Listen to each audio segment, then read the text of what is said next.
एही कोखी बेटा जन्मे, एही कोखी बिटिया त दुनो खातिर ना भूखल रानी हम जीवतिया त दुनो खातिर ना भूखल बानी हम जीवतिया त दुनो खातिर ना।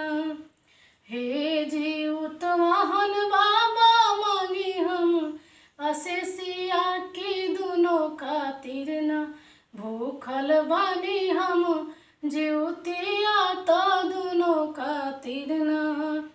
हे जीवत मोहन बाबा मांगी हम असेसिया की जुगे जुगे ना बढ़े लाल के उमरिया की जुगे जुगे ना बढ़े रानी के उमरिया की जुगे जुगे ना।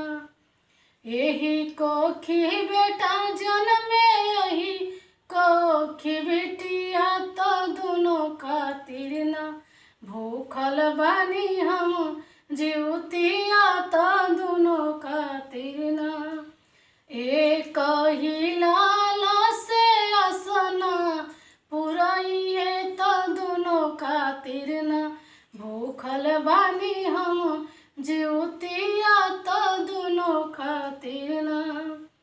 एक ही कोखिया से जनमे ले बेटावा तो वही कोखी ना जनमे बिटिया हमार तो वही खा कोखी ना।